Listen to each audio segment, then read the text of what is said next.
The heartbeat of competition. The drama of the moment. This is TNT Sports.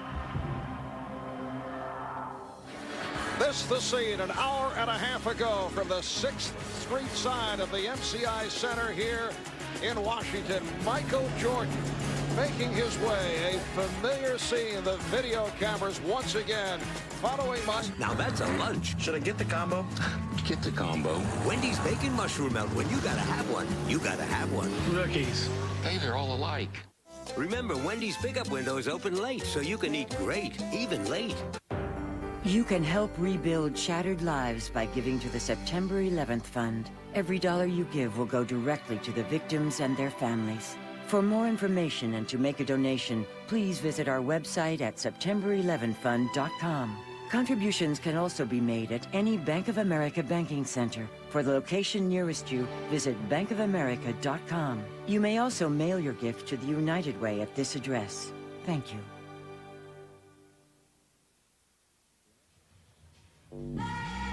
When I step on the basketball court, I'm gonna consider myself as trying to be the best basketball player I can be.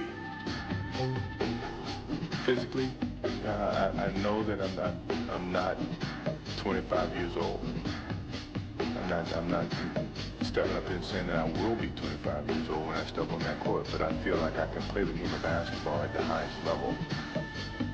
I'm not walking into the dark. I know what I'm capable of doing. I know what's going to be expected of me. I know everybody's putting my head on the block. Everybody's motivated to come out and play against me. Well, everybody was motivated to play against me when I left. So things hadn't changed since I've been gone. I'm just going to play the game of basketball that I love. I'm not about the money. I don't care if I get paid a dime. I said that many years. It doesn't matter if I play, get paid $1. I'm going to play the game of basketball because I love it. And there is Michael about to make his home preseason debut with the Wizards as we welcome you back to Washington for this preseason matchup. The Wizards' first home appearance. Washington at 1-2.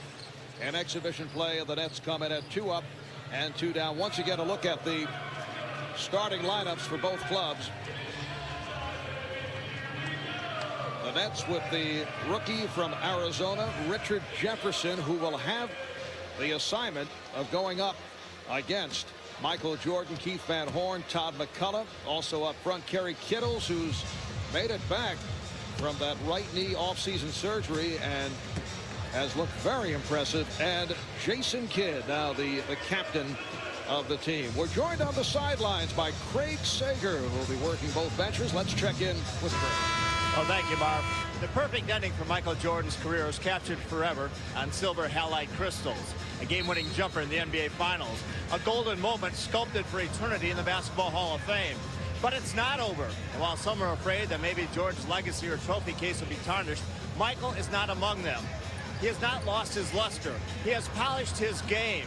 And when he says he'd do it for free, you can bank on it. He is donating his entire salary, the $1 million veteran minimum tonight, to charity, beginning with a hefty contribution to the Washington Sports and Entertainment Education Fund to those who lost a parent or guardian in the Pentagon tragedy on September 11th. A heartfelt gesture by one who loves this game. Marv? All right, thank you, Craig. The officials are Mike Mathis, Don Baden, Ed Malloy. The Wizards in white controlling the opening tip to Ron Lue, to Michael Jordan over Jefferson. Yes! Why did we have a feeling that this was going to be a big night for Michael Jordan, that these fans are in for a treat tonight? He has been looking forward to playing in front of the Washington fans. He missed the inter-squad scrimmage. He felt very badly about that, but he's here tonight to show something. One thing for sure, he's not bashful. He came out firing. And the ball back to Washington. As we know, at the top of the circle, Jordan's so dangerous because he can go right, left, and if you give him a step, his shooting right now is right where it was when he finished the game 3 years ago. Well, the one thing you'll see him doing a lot of, I think a lot more, is posting. He was trying to post Jefferson just then, but he had to come out to receive the ball. Jordan this time comes up short. Richard Jefferson, known as a very fine defensive player, but finding his way in this his first NBA season. Kerry Kittles shows the touch. They're very excited with the play of Kerry Kittles. And talking to Byron Scott, he said, you know, we knew during the summer that he was on his way back. We didn't want to get too excited about it, but a healthy Kerry Kittles for the season is huge for this team. Tom Thomas, rookie from Syracuse, sat out last season because of a broken toe, not able to hit on his first attempt. Jefferson played by Jordan. Nice backdoor pass to Kittles, who beat Nesby. Well, that's one of the things that Doug Collins was talking about, the penetration of the opponent. That was a penetration without the basketball. They've got to defend because there's not a definite shot blocker in the back for the Wizards. And Jordan stopped by McCullough. Here comes Jason Kidd. Pretty lead from McCullough, passing off the dribble.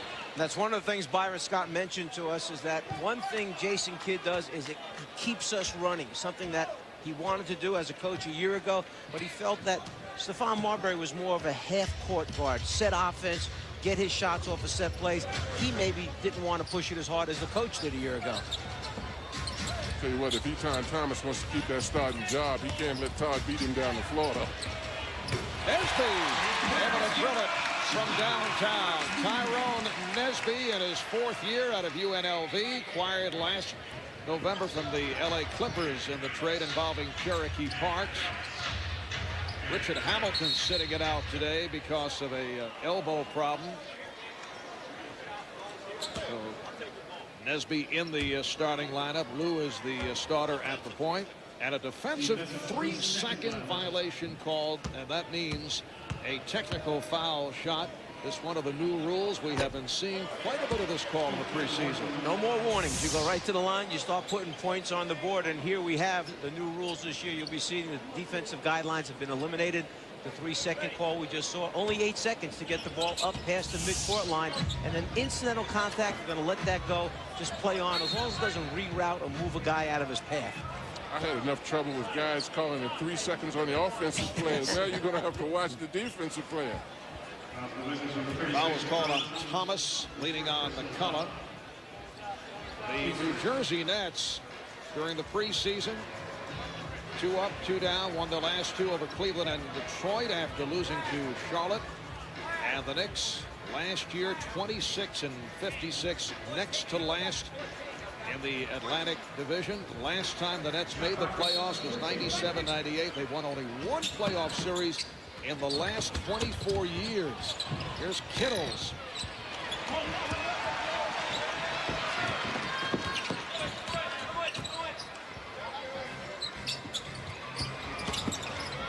Jordan off the fake, throwing the foul, picked up by Jefferson. Well, and that's the thing that I think that he will do a lot more of. He'll use a lot more fakes. He'll try to outthink the guy, and that's why I refer to him as floor Jordan. A lot of the things that he had done in the past were overpowering, physical, floating, but right now you see him drive at the end of his dribble. He gives a ball fake, gets the player up in the air, and gets the foul. And that's why it's so important for him to establish his shot early in the game, because then it allows him to use his foot fakes, take him off the dribble, 1 or 2 dribbles, stop, show the ball again, and get the opponent up in the air. John, I know you know the answer to this, but Czar, do you know the last Bullet or Wizard player to wear number 23? Don't tell him. Oh, I'm sorry, time is up. I'm sorry. It's been worn by 10 players. The last one to wear number 23, Tim Legler. Nice move. Jefferson, who opened up with a very tough shooting performance against Charlotte, 1 for 11, but has come on since then. Nice play by Thomas. I would like to say that I did know the answer. I was waiting for the music to start. I thought I had X number of seconds like they do. I see that all the time on television. You have to react. You have to react. That's embarrassing. New Jersey's beating the Wizards with a lot of cuts without the basketball. It looks to be an awful lot more movement without the ball because of the new rules now. Well, Kittles got back to break it up. You saw Jordan working his way down court. John, remember, we saw that same thing happen as Van Horn goes to the basket and it's fouled. We saw the same thing happen in practice yesterday. Michael turned and said to his teammate, if I'm not open, hold the basketball. Don't try and force it down the floor. The defensive man was back with him in transition. No need to throw the long pass. And I think that's one of the problems, that we all talk about Michael's effect on the opponent. He has just as strong an effect on his own players. They have to adapt to him and realize that he needs help to play with. Keith Van Horn able to complete the three-point play. He's had a good training camp, trying to bounce back from last year, an injury-hit season. Kidd on the open floor. That time committed himself, went to the air and threw the errant pass. It's going to be an interesting season for Jason Kidd because every place he has been, he has played on winning teams. He generates that kind of energy. He generates belief in his teammates. And now it's going to be interesting to see if he can take this New Jersey franchise, which has struggled, and get them to the playoff level and then go from there, further into the playoffs. Ron Lue, the one-time Los Angeles Laker, giving it back. Shot clock at 6. Christian Laettner off the spin. Nice move by Laettner. And the game is tied at 11. Well, see, and I'd like to see Christian get a little bit more involved in the offense because he has so much flexibility. He can go inside, he can go outside. He's one of the people that I think definitely has got to be more offensively motivated. And that's another cut. They're killing him with the cuts. Once again, Jefferson able to finish. Hit the high post. They started a split that time. Faked the split, ran the back door. Jordan got the step and drew the foul. It's on Jefferson. That's his second. I mentioned the Wizards tonight without Richard Hamilton. The Nets without Kenyon Martin out with a knee problem. There we see the little change of direction. McCullough flashing up to the high post. You get a backdoor cut, and then it's a matter of just giving the ball up to the open player. 5 minutes gone by. Nets with a 13-11 lead. They double up on Laettner. Lue with the shot clock running down. Here comes Kittles. Oh, he lost the handle. Van Horn keeps it alive. Rebounded by Thomas. Anytime you play against Jason Kidd, Marv, you got to get back because he's going to push the ball with or without somebody else. And Nesby able to drill it to tie the game at 13. Jason Kidd, 4-time All-Star, led the NBA in assists once again last year, averaging just under 10 per game. Kittles takes it to the rim and is hacked. Boy, he has a terrific first step right now. He looks like his body is live. He's ready for this season. Let's face it, he struggled the entire season during his rehabilitation last year. He gets a half a step on you. He's by you. He's down the middle of the lane. He actually had an easy drop-off pass that time to his big man, but he was so focused on rim, he never saw McCullough to his right. Well, an interesting thing about it is that they talked about his injury in the beginning as if it were a career-costing injury. And now you look at him, he's not even walking gingerly on that. That's a great sign for the Nets. We were talking earlier with Byron Scott about the fact that they're about to give up on Kerry Kittles. Felt that it was all over. This is 5th NBA season. Rehabbing all of last year from that off-season surgery on the right knee. We saw Courtney Alexander check in for the first time as the ball goes back to New Jersey. Offensive foul is called on Laettner. Marv, that's why the medical opinions on these staffs is so important because that affects your draft decisions on draft day. You've got a player that they're saying, hey, look, this guy may be done. He may never play again. Suddenly you may think about drafting a 2-guard instead of going another direction. Well, what is even more phenomenal is that Curry has had 4 operations in 5 years on his knee. I mean, that's amazing, really. Some guys get a twist ankle and don't want to play anymore. Here's Jordan. Michael Jordan, 2 for 4 from the field. He has 6 points. You see the cross match there. Normally you would have Kerry Kittles playing against Michael Jordan since he's the 2-guard, but they've got Jefferson a little stronger, a little bigger on Michael, anticipating all the post-up action. And the foul on McCullough. That leads to a timeout with 5.5 remaining in the first. Jordan with 6 points. The Wizards up by 1. Portfolio. Michael Jordan, man who led the Bulls to 6 NBA championships, 6-time NBA Finals MVP, led the NBA in scoring 10 times. 1-time Wizards president of basketball operations, it should be pointed out. So, John, if the guy came knocking on the door, handed you that slip of paper, what do you think? Give him a shot or what? I think so. I think so. Some folks, you don't need a resume. Well, last season, this Wizard franchise went 19-63. They finished the season losing 12 of the last 14. It was the worst year in the history of the franchise. It's a once proud franchise that has not won a playoff game now in 19 seasons. Jordan to the crossover. Jordan to the fadeaway and off the mark. Jason Kidd accelerates, once again able to push it down to Richard Jefferson. Well, he creates so much of a problem. He pushes the ball. He causes people to come over and help, and he dishes it. The Wizards have to get better in transition defense, though. Thomas to the left hand. McCullough with the rebound. Big problem against Detroit in the loss the other night. 71 points scored by the guards. Dribble penetration. There we see it again by Jason Kidd. They did not get back with their big people. They could not keep the ball out of the lane. And then if guards are going to come up with 71 points between them, you got a problem. Jefferson. Here's Tyronn Lue. Once again, Kidd, you can see checking the floor, looking for an opportunity. Right away, Miles, right away. Looking down the floor, and if you run, he'll get you a layup. You know, John, if that keeps happening where they score all these points in transition, they can't keep the ball out of the lane, that's where the old 2-3 zone comes into play, doesn't it? We start thinking about maybe playing a little different defense. Thomas, a shot blocker, able to reject, but McCullough able to recover. What a play by Todd McCullough. It counts, and the foul. The one thing that the Nets players told me before the game about McCullough, that they were so impressed with his hands that if you throw him something, he can catch it. He can pick it off on the floor. And this is a great example of the ball being blocked. Thomas takes off, but he still pursues it and is able to pick it up and still follow up and get a basket off of it. Now the Wizards going with Tom Thomas as the starting center. Doug Collins very disappointed that the rookie from North Carolina, first-round draft pick by Cleveland, Brendan Haywood, is not available for a while. He had a very good camp, out with the torn ligaments in his left thumb. He's wearing a cast for 3 weeks.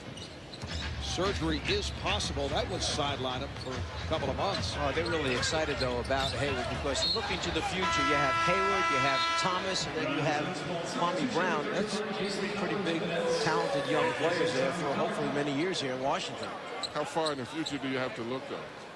If you are a head coaches don't look too far in the future. That's right. You made a good point about the zone, though, Mike. I think one of the big things is the fact that you got to stay in front of the ball if you're the Wizards, because they really don't have a shot blocker in the back who can make up for mistakes that they make. Rookie out of Stanford, Jason Collins, with his first shot. Hubert Davis has come on for the first time, replacing Michael Jordan. This is Courtney Alexander working on Donnie Marshall, and hits Courtney Alexander, who can shoot. Second year out of Fresno State. As a senior, averaged 25 a game, led the nation in scoring. This is a critical time now for Washington, because it's the minutes that Michael Jordan is on the bench. And now they have to come up with their own identity. Which players are going to step up? Who do you give the ball to? How do we score? Keith Van Horn again. Able to take advantage, go straight down the lane. Well, that's a problem, because Doug worked on that. He talked about that yesterday at practice, but it shouldn't be that simple that you should get penetration and go from the top of the key to the basket. Kidd finds Kittles, and the Nets continue the run. They now lead at 25-17. The Nets with 20 points in the paint to 4 for Washington, and Doug Collins wants to talk it over at 11-2 run by New Jersey.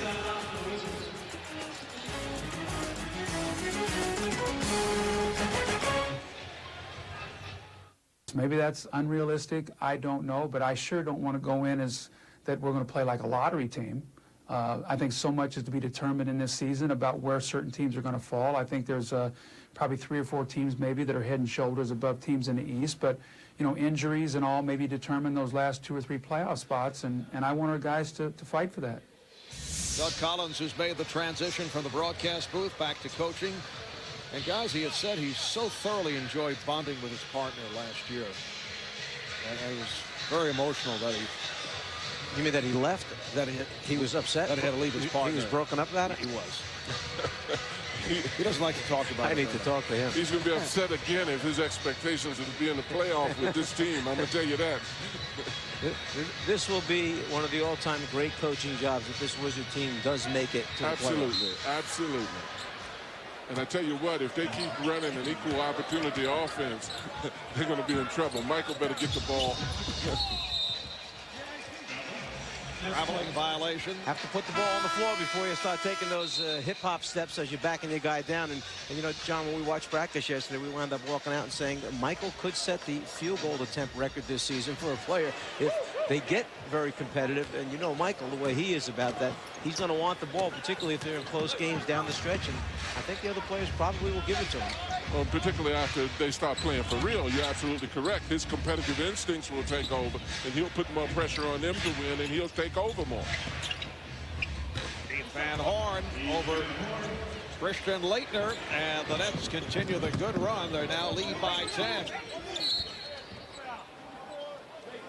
Foul is called on Horn. Michael Jordan played the first 8 minutes, 2 of 5 from the field, 6 points, 1 rebound, and 1 assist. Popeye Jones and Chris Whitney now come on for Tyronn Lue and Christian Laettner. So here's the dilemma as a coach. While Michael Jordan's on the floor, the game is close. It's competitive. For a while, the Wizards actually lead in the game. He goes out, the game starts to open up and get away. How many minutes can you play this guy during the course of the season? You know the answer to that. You don't take him out if you want to win, and particularly because the players have got to get accustomed to playing without him. His presence is so great that these guys might even be better off than they are, but they've gotten accustomed to watching him play, and that's what Doug was trying to get him to do yesterday. But the problem is, here's a guy 38 going on 39, and if obviously Doug Collins and Michael Jordan are very serious about trying to make the playoffs, but you have to rest him. You're not looking at Michael Jordan at 32, 31, 28, and he's also going to come up with minor injuries that never bothered him in the past. So it's a dilemma. What about back-to-backs? How do you handle that? If you rest him, you don't see the playoffs. Right, that's right. And again, the New Jersey Nets take it to the rim. They have been doing it without any difficulty at all. Donnie Marshall was the finisher. 29-17. The Nets with the lead. 3-guard offense being used by the Wizards. Whitney with Alexander and Davis. Here's Alexander penetrating. So the net lead is now 10. One other thing that these youngsters from Washington are learning slowly, it's like traveling with that rock band they used to talk about when Michael was playing, in Chicago, what it was like in every city. Well, that's what these players on his team are facing, the hype that goes with each game. And as Doug Collins mentioned to us, teams come out to beat Michael Jordan, not the Washington Wizards. Every night they're up for him. Donnie Marshall showing the touch, and the Nets now lead 32-19. Popeye Jones being played by Steve Goodrich, the second-year man from Princeton, a recent addition to the Nets squad. One of the problems is they're putting so much pressure on the Wizards on the outside, and the Wizards really don't have a go-to guy inside to alleviate that. Nets can hold for a final shot. Steve Goodrich, the good Princeton man that he is, pointing to the clock to settle things down. And they'll hold for the last shot of the quarter. Jason Kidd running it down. Eric Dial. Final seconds, Dial. Oh! So a strong quarter for the New Jersey Nets, and they lead the Washington Wizards 32-19. They outscored the Wizards 18-4 the last 5.5 minutes, led by Kerry Kittles with 7. Michael Jordan went the first 8 and scored 6 points.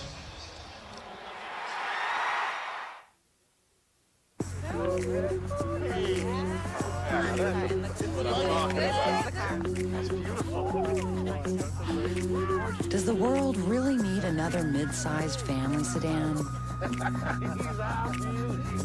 It does if it's redesigned with V6. You can never beat your past, and you can never be tired. Charles Barkley is in the house every Wednesday and Thursday. See the NBA on TNT. Excellent start for Jason Kidd. So instrumental in the Nets taking the 32-19 lead. 5 assists, 4 rebounds for Jason Kidd, who last year led the NBA in assists, only the 4th player in league history to lead in assists for 3 straight seasons, joining John Stockton, Bob Cousy, and Oscar Robertson in that department. 4th all-time in assists per game. Jason taking a seat right now. Lucius Harris has come on for the first time. A lot of contact. Look out. And a foul call. You mentioned one of the key things with Jason Kidd, along with his 5 assists, those 4 rebounds. Because often when he gets that defensive rebound, he's the one that's busting out of there with the ball, leading the break. And we know how quick he is from end line to end line with the ball. And that was a good sign right there, because Jones at least stopped the penetration. He got called for a foul. Everybody that's attempted to penetrate from the Nets have gone all the way to the basket. At least Jones got over that. Lucius Harris at the line, and Kwame Brown, the 19-year-old overall #1 pick in the draft out of Brunswick, Georgia, has checked in for the first time for the Wizards. Going back to practice yesterday, John, that's part of that trust that Doug Collins was talking about. Nobody wanted to leave their man to help out on somebody else's man for fear that their man would wind up dunking the basketball or getting the score. But you have to learn to trust your teammates. If I'm going to step up and help my teammate, someone will cover for me. That's when you have good team defense. Absolutely correct. And I think it really helps an awful lot, too, if you've got somebody back there who will erase mistakes defensively. They just don't have that presence yet in the back where those guys feel as comfortable, and they're nervous about making switches and rotations. Bad pass thrown by Alexander. The ball back to the Nets. Nets going with a combination of Jason Collins, Steve Goodrich, Donnie Marshall. Derek Dial now works the point. Lucius Harris is the shooting guard. While the Wizards with the 2 big men, Popeye Jones and Kwame Brown. Whitney thought he deflected it off Dial. It will be New Jersey ball.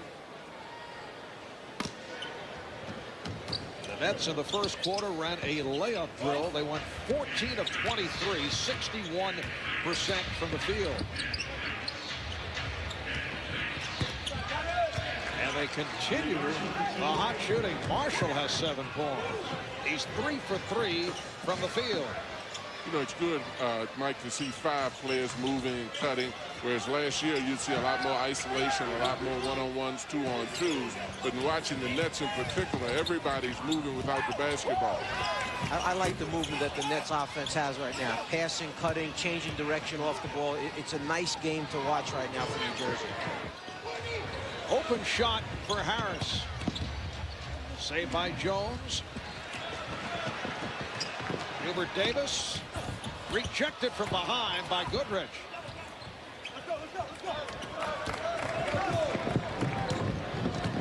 Indication of how well the Nets are playing. They have 11 assists on 15 field goals. And that's a kick ball. Kwame Brown got a piece of it. Goodrich used to that backdoor from the top of the circle. Princeton days running that offense. Here comes a dribble at you, change direction, go backdoor. He just tried to thread that needle in the lane.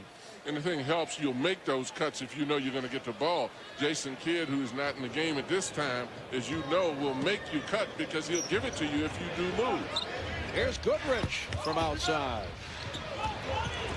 Bobby Simmons, a rookie from DePaul, has come on for the first time for Washington. Player that Doug Collins has been high on. This is Kwame Brown. Driving to the traffic and draws the foul. That's exactly what Doug Collins worked on with Kwame yesterday in practice. Stepping out off the low block, turning face up, and then he's so quick off the dribble with the first step. Reminder coming up next here on TNT. Our preseason doubleheader action continues. The Sacramento Kings going up against the Los Angeles Lakers from Las Vegas, Nevada. Bob Neal and Hubie Brown will bring it to you. That'll be the second of our doubleheader. Here's Simmons.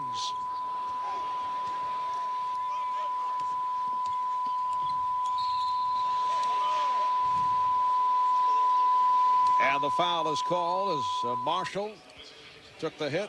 Foul on Simmons. Donnie Marshall has played with a number of teams in the league, been given his opportunity, bounced around, went overseas for a little bit, came back again. He's one of those guys, Marv, that is on the borderline, almost there, almost ready to make somebody's team and stick for the entire season. But it's tough to get a job in this league. Little traveling violation there by Jason Collins. Donnie Marshall spent time with Cleveland the past 3 years. You have him with the Cavs? He was with us and then rejoined the Cavs a year ago, given another opportunity, had a short stay there, and then moved on. To illustrate the problems of the Washington Wizards, and there are many problems, they have scored 4 points in 7 minutes. That will count. Kwame Brown plus the foul over the last 7 minutes now make it 6 points since Michael Jordan sat down. You know, I think that's good that Kwame can step out and make that shot, but it's irrelevant that he's 6'11" and weighs 240 if he's going to have to shoot from the corner. He's got to get inside. The Wizards need a good post-up game. I think that's in front of him. It's not presently something that he's going to be able to do, though. John, right now, after watching him practice yesterday, is he more of a power forward or a center for this league? Well, he's far more of a power forward, and I think he's very raw at that. In playing defense, if you look out, he's not guarding the inside postman on defense. Offensively, both of the shots that he's taken have been facing the basket. The kid is going to be a great player, but it's going to take some time. Here's Harris off the steal. Whitney is back, bottles him up. Good foul by Chris Whitney. Transition opportunities for New Jersey. So many of them coming as a result of their work at the defensive end of the floor. Timeout called, 8:42 to go in the first half, and it's the Nets with a 15-point lead. So this is, a great opportunity for these young guys to experience, the best player of all time and to be on the same floor and to guard them at some point. But, I think it's a great learning experience. I think it's great for the game of basketball because, this is what he does best. Jason Kidd paying Michael Jordan his due. Ultimate respect from Jason for what Michael has accomplished in the league. And I think Jason trying to show the fact that these young guys in the league who haven't had the chance to play against them will see the greatest up close now. And I think they do have an awful lot of respect for Michael. It goes without saying. But I also feel that all of them are going to compete. It's particularly a guy like Jason is going to compete and try to exploit the fact that he's playing on a weak team. Saw the numbers on Jordan. He played the first 8 minutes. Doug Collins told us earlier that he wanted to play Michael somewhere in the area of 30 minutes. He'd been bothered by a sprained left foot, injured last Saturday in Miami, although he says he's all right. In that game, he had 18 points in the first quarter. But I tell you what, Marv, I think Doug is very smart in saving him in exhibition because once the regular season comes, from what we see right now, Michael's going to have to be on the floor for this team to be very competitive, and particularly early in the year until they get their self-confidence. They also may have to think about changing their tempo a little bit, John, about, exactly how much do you want to run in the game. If you need Michael on the floor more, do you keep pushing the ball, trying to get those easy baskets, or do you get Michael down the floor involved in what you're trying to do? I think you're going to have to get him involved because they don't have a post-up game. Michael's going to have to post up as well as score from the perimeter, but the biggest problem is they're terrible in getting back in transition defensively. Well, Popeye Jones with the reverse. The basket counts, and the foul is called, so Popeye will go to the line. Foul called on Jason Collins. You see some of the skills that Kwame Brown has. Take it with your left hand up in the air and then drops it down inside to his teammate. That pass yesterday in practice cost him a little bit because the coaches are trying to impress on him when he's in that paint, either become a scorer or kick it out to a shooter. That time he went back looking inside. Big man passing in the lane is a difficult thing to do. Particularly for a kid that young once you get into competition, but he definitely shows a lot of skills because that was a great pass. You want him in the paint, as you indicated, to be a bull, not a butterfly. Go up strong and be aggressive. And as you saw, Michael has made his way back onto the floor. The Wizards outscored 17-9 while he sat down. Oh, what a play. Beautiful steal by Alexander, and then Whitney puts it down. Chris Whitney. So the net lead is now 12. See, Michael Jordan understood that he had a shooter with the basketball. Whitney's more of a shooter than he is a point guard. What Jordan did is stepped up in transition, gave him a screen, wiped out 2 defenders, got Chris the shot. Marshall on fire. 9 points for Marshall. He's 4 for 4 from the field. See, that's the thing, Mike. Michael may give up a little athleticism, but he certainly doesn't give up intelligence and strength. He looks a lot stronger body-wise. As you said, he took 2 guys out on that screen to get that shooter open. Good hustle by both teams. Aaron Williams, who was a question mark for tonight's game, bothered by tendonitis in his right knee, has checked in. As we mentioned earlier, Kenyon Martin, one of the Nets' star players, coming off an outstanding rookie year. Sideline, he's back home, did not make the trip. Also a tendonitis problem in his left knee. Nice pass. Alexander, though, too strong. Here comes Dial. Has Harris with him. And then pulls it back to regroup.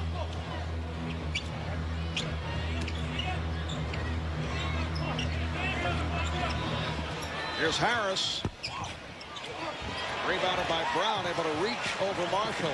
And that's what he's got to do. I mean, that's what they need him for. They need him to rebound, to defend. His offense will come because obviously he has those skills. He's got to be able to post up a little bit more on offense, though. Good play by Marshall to break it up as Jordan was looking to post. 6.5 remaining in this first half. Marv Albert with Bizarre, Mike Fratello, John Thompson. The Nets with a 40-26 lead over the Washington Wizards. Michael Jordan making his home preseason debut as a member of the Wizards. And the foul is called on Whitney. That is his second. Here comes Keith Van Horn checking back in. Goodrich sits down. And the rookie Richard Jefferson back on the floor. He opened up by defending on Michael Jordan. Jefferson throwing in. Eric Dial right now, the early line favorite to win the backup point job behind Jason Kidd. I'd hate to have to open up having to guard Michael Jordan and trying to make a team.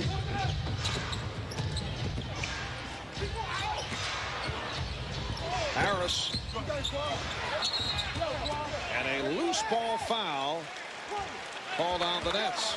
Wizards are doing a much better job, Michael, cutting off penetration now.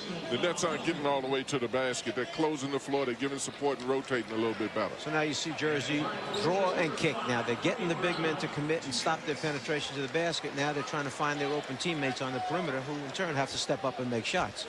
The thing I'm liking, too, is now I'm seeing Brown at least become more conscious of going to the defensive board. Watching him in practice, I didn't see him react as much as I would have liked for him to have reacted to the big man things. He didn't get that rebound, but he was conscious of going after it, and that's what the Wizards need.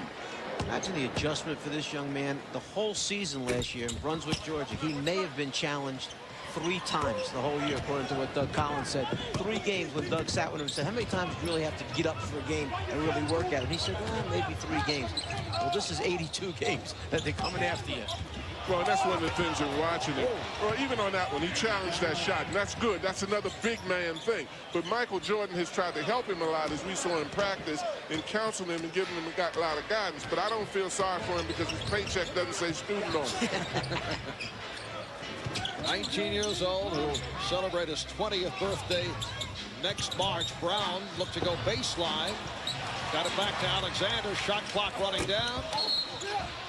And as Popeye Jones tried to tip it home, a loose ball foul is called.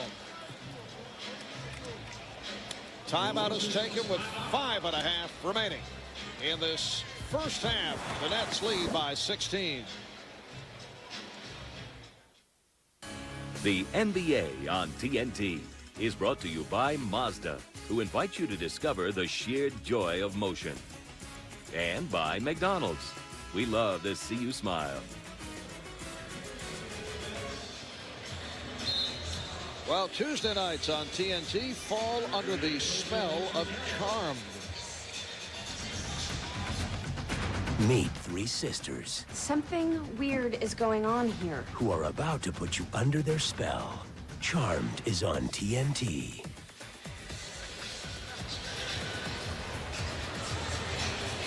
5.5 remaining in this first half. It's the Nets 42, the Wizards 26. Both teams now over the foul limit.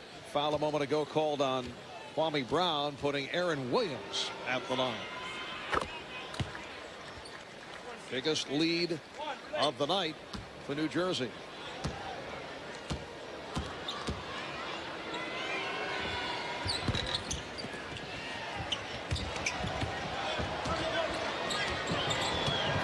Ron Lue is back on the floor. Michael Jordan playing at a small forward position up front with Popeye Jones and Kwame Brown.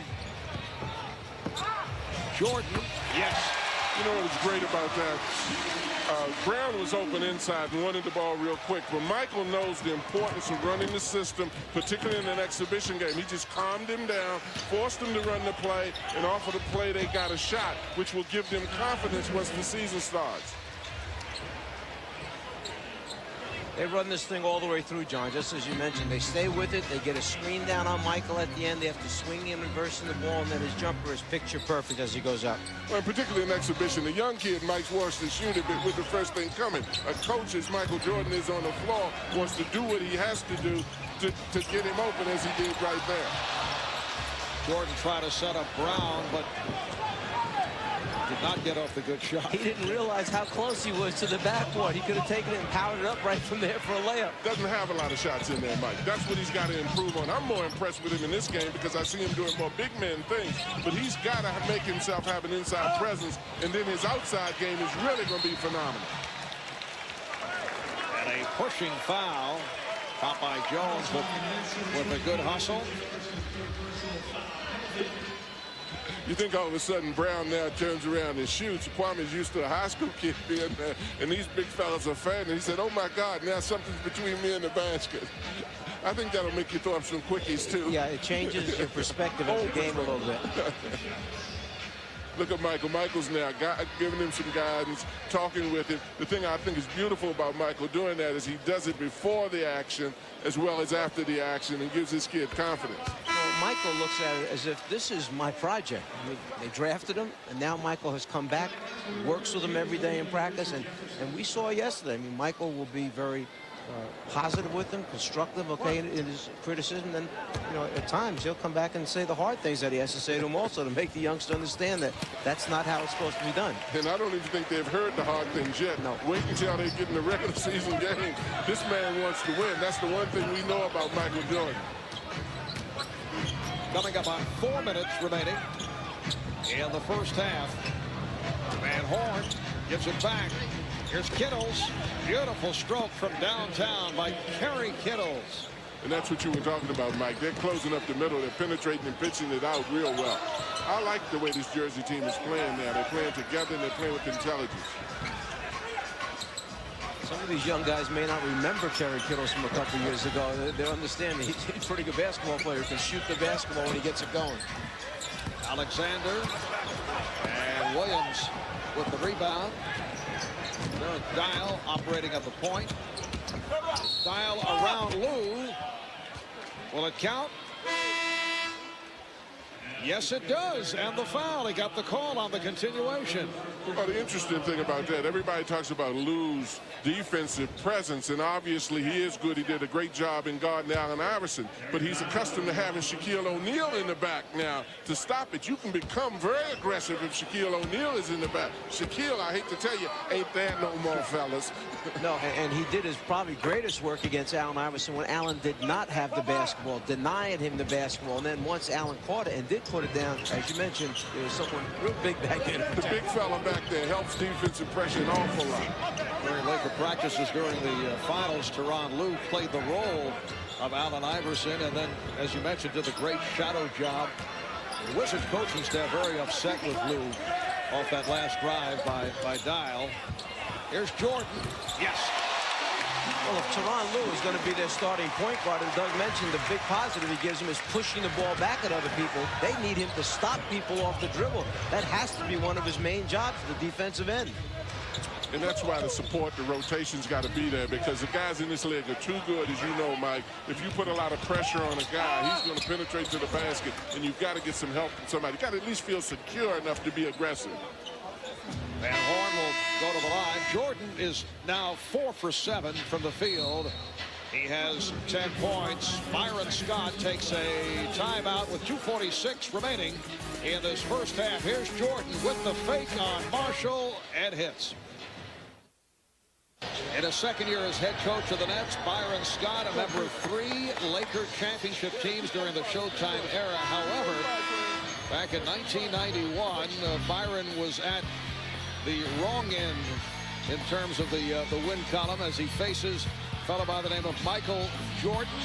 This Michael's first NBA championship. The Lakers losing to the Bulls in 5, and Jordan, the 1991 MVP of the finals, averaged 31 points per game, 8 assists, 6 rebounds in that playoff series. You spoke about Byron being at the wrong end. He joins a club of a whole lot of folks being at the wrong end of that man's jump shot. And I tell you what, he hasn't lost a heck of a lot in watching him, Mike. He doesn't do the putbacks. He doesn't rebound as much as he had in the past. But I tell you what, he's still got it. Yes, and as they did at the end of his days in Chicago, the offense was adjusted and adapted to a different Michael Jordan than the one that first came into the league during his early years. And that's what Doug Collins is doing here. They'll get Michael down low, as you mentioned earlier, most of the time, make him the primary threat from the post area, and he'll get his share of jump shots from the outside. Yeah, there's one right there that comes up short. John, when the announcement was first made that first Michael was considering the comeback, and then he came out finally and said he would, as I recall on your radio show in Washington, you were not in favor of it. You didn't think it was a good move. Well, not at all. I wanted to see him stay in administration. I think Michael was a very intelligent person. I wanted to see him do that. But I respected the fact that he didn't become incarcerated by his reputation and did the thing that he felt comfortable doing. But I did want him to stay in administration. Here's Jordan drawing the foul. It counts. The basket counts, and Jordan to the line as he's hit by Marshall. What timing by Michael. I'm kind of chuckling here because Donnie Marshall gave this incredulous look to the official, like, who me foul? But I think he needs to understand who he just was leaning up against. That's going to happen an awful lot this year, where Michael gives you that fake, you lean into him a little bit, he's going to get the call. Well, the thing that was very impressive with that move, he had to use a lot of legs, and right now he's trying to get his legs under him, as is the case with most of the older pros right now. But he used a lot of leg movement to get that shot. Jordan has 7 of the last 9 Wizard points. It's a 16-point game. The Nets with the lead. Here's Kittles. Williams lost it. Last touch, though. The Wizard. Have you changed your mind in watching Michael during the preseason, or you still feel that he should have stayed retired? Well, I changed my mind because I enjoy him as an entertainer, and I think that he has the right to do what he wants to do, and I respect the fact that he wasn't afraid of protecting his image and got out here and participated. But I wanted it just as much to see him do the things administratively that I knew he could do. Jason Kidd with the move on Tyronn Lue. And beside that, Marv, I love watching him play. I think we see a little turn here. Yes, we do. We do.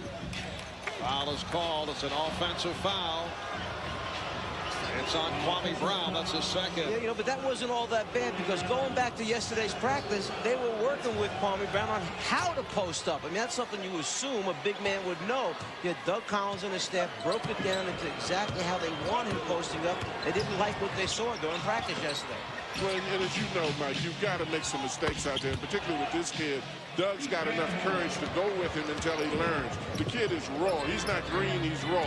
But he's got a lot of talent, and one day will be a great star in this league. 11 points now for Keith Van Horn. We're under a minute remaining in this first half. Jordan got the step and is fouled, hit hard from behind by Marshall. I like the presence that time by Kwame Brown. He turned and pivoted, and look, he passed by 2 other people until he finally found Michael on the weak side of the floor. Great presence by the big man. He's looking, nothing there, nothing there. That's the third option where he found Michael across the floor. Pretty good decision, by the way. Very good decision, especially when you're passing it to the boss. He's not a dumb fellow. He may be inexperienced, but he's certainly not stupid. Michael Jordan has played 15 minutes. He now has 14 points. You saw the stat line, 5 for 9 from the field, 4 for 4 from the line.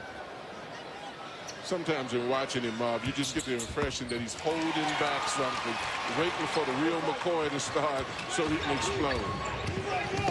And the Wizards will face the real McCoy, the regular season opening a week from Tuesday night. Kerry Kittles again at Madison Square Garden against the New York Knicks.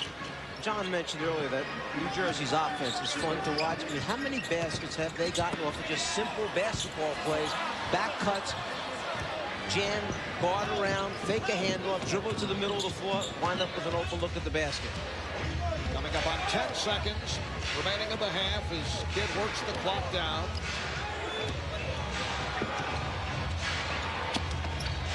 Final seconds, Kittles unleashing. So at the half, it's the New Jersey Nets 55 and the Washington Wizards 37. The Nets led by Kittles with 12 and Horn with 11. 5 assists, 5 rebounds for Kidd.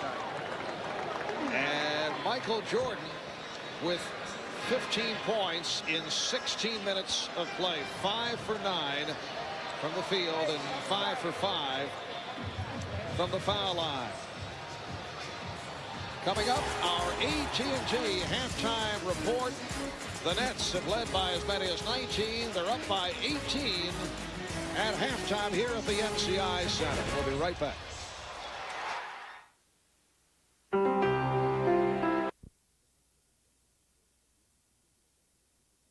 Production, rebroadcast, or other use of dissemination of this telecast, or the pictures, descriptions, or accounts of this game without the express written consent of the National Basketball Association is prohibited. His preseason home debut as a Washington Wizard, playing 16 minutes in the first half, 5 for 9 from the field, 15 points. His club trailing the Nets by 18. Marv Albert, John Thompson, and the Czar, Mike Fratello. What were your impressions of Michael in the first half? I called him Floor Jordan, not Air Jordan. Now I'm going to call him Mr. Floor Jordan. I was very impressed. I thought Doug made some adjustments also defensively out there and closed up the middle. Wizard defense, though, in the first half was lackluster. I would think that Doug Collins and the staff very unhappy with that aspect. Well, with Michael in the game, we find ourselves talking so much about Washington and Michael. I think we need to give Jersey a little bit of credit for the fact they shot 55% from the floor, 28-8 in the paint as far as points go in favor of New Jersey. How about this 13 zip on fast break points for New Jersey? It's a layup drill, wasn't it? They pushed it. They got it down the floor. They got high percentage shots. Oh, let's take a look at some of the halftime statistics. Mike, you mentioned the 55%, 22 of 40 from the field. Washington just 14 of 37 for 38 points, and it's all Nets off the boards in the paint. Every conceivable category. Jordan did account for 9 of Washington's last 11 points. Let's get back to Craig Sager. Craig? Well, Marv, the least of Doug Collins' concerns tonight is Michael Jordan. He was 5 for 9, as you mentioned. He said the rest of the team offensively was horrible. They could not put the ball in the basket. They shot just 32%. Defensively, he said it was even worse. They're getting picked apart. They were not playing good defense at all. He said he almost looked out there and thought he was playing against Princeton, the way they had so many easy points in the paint.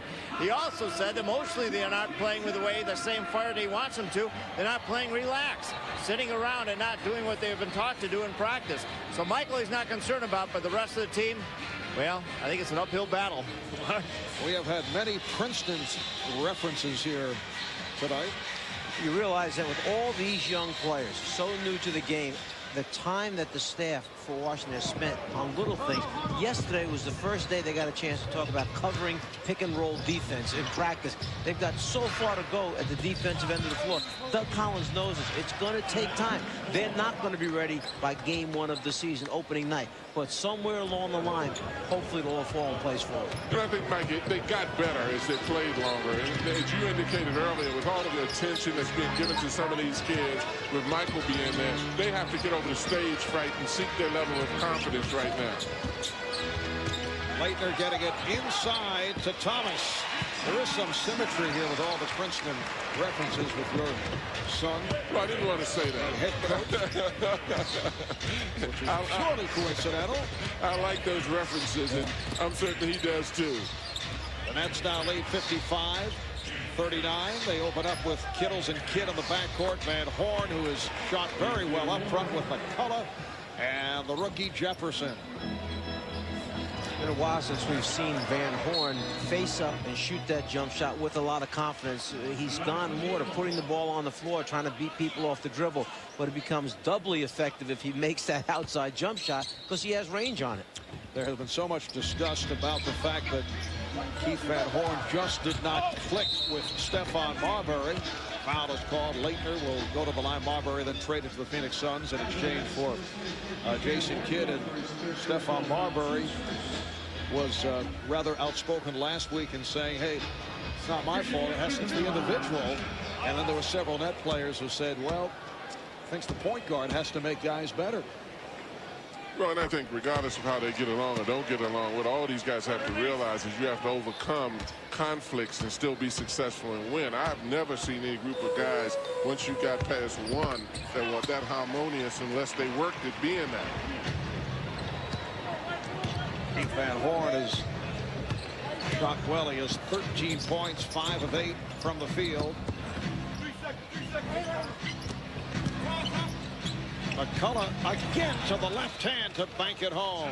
Oh, and I'm impressed with that. The soft hands, a big guy with soft hands who's very comfortable around the basket with post moves.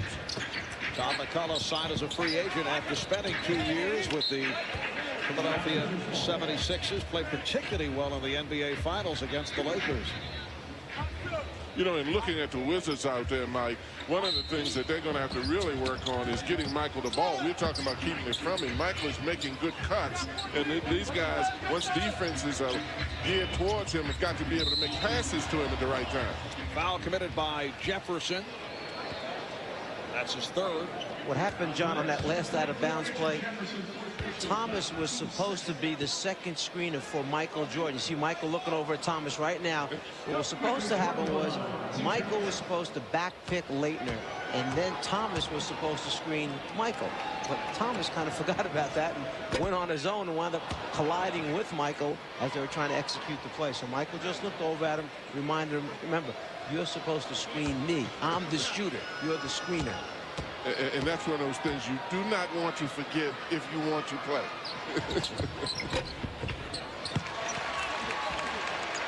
16 points for Jordan, 6 of 7 at the line, and the Nets now lead by 17. We're just underway in the third quarter.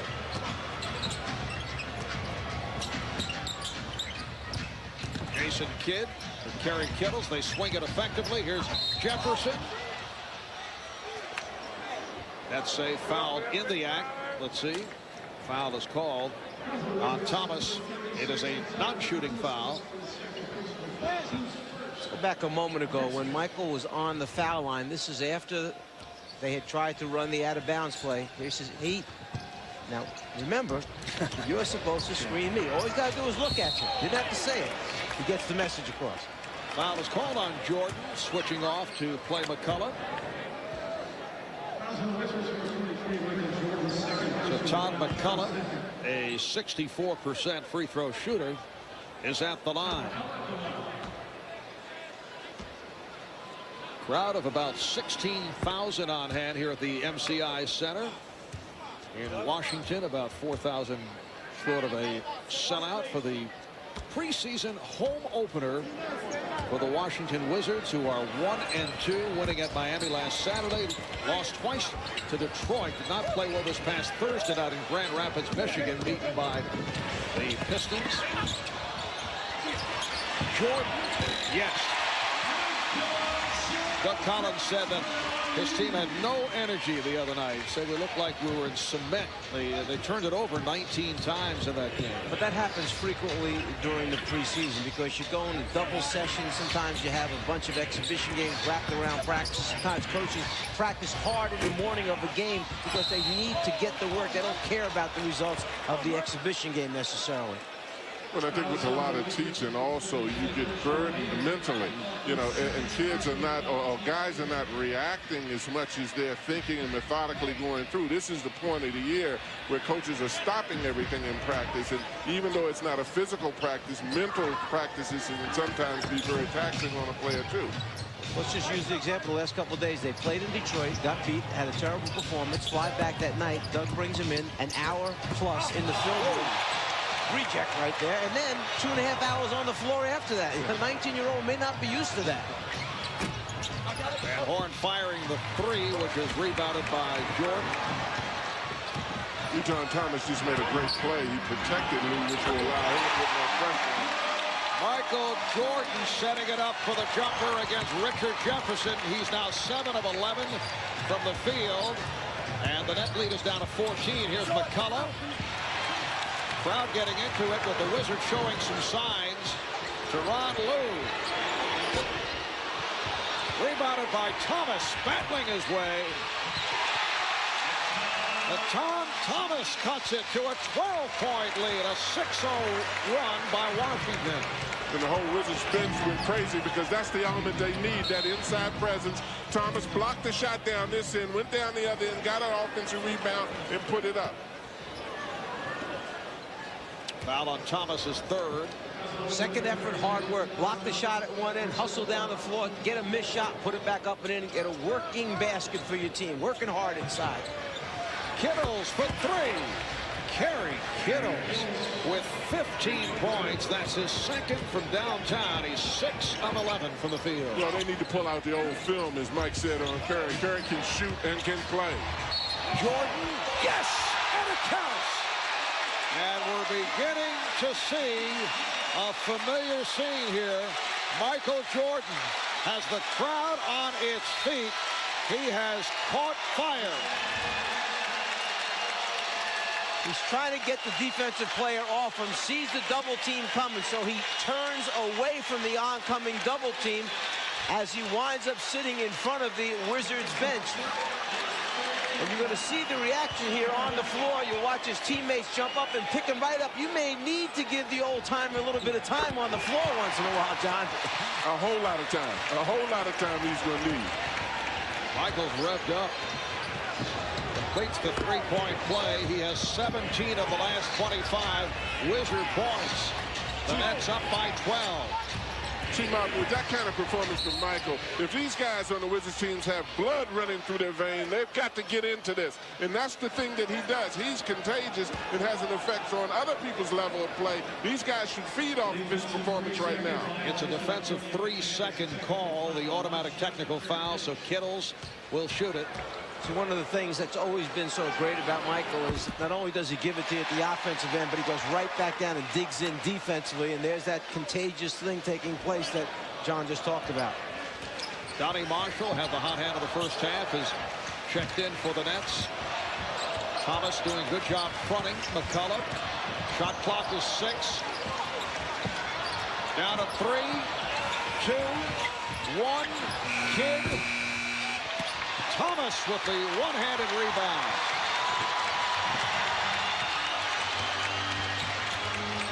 Jordan with the step. Jordan puts it down. 25 for Michael Jordan.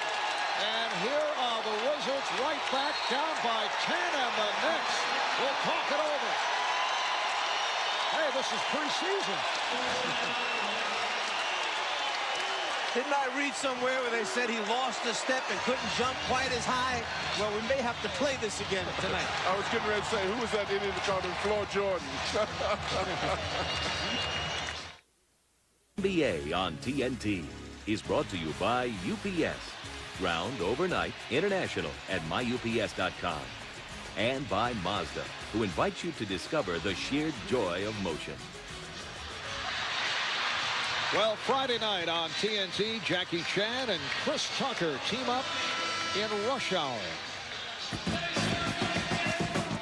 Drama is teaming up China's best detective with LA's worst. Which one of y'all kicked me? Jackie Chan, Chris Tucker, Rush Hour.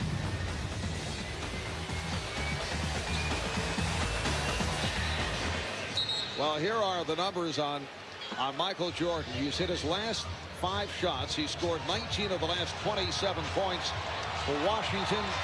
He's hit 10 of the last 12 points for the Wizards. 25 in all, 9 for 13 from the field. Who needs teammates We're talking about being very democratic, distributing the wealth. If they're going to be good, this is what's going to happen. Well, it's democracy. Everyone's equal. It's just that some are more equal than others. That's exactly right. Marshall for three. McCullough had it knocked away. Nesby with the lead. And Jordan able to come up with the ball. Oh, what a pass for Alexander, who able to knock it down. The assist to Jordan. The Wizards are within 8.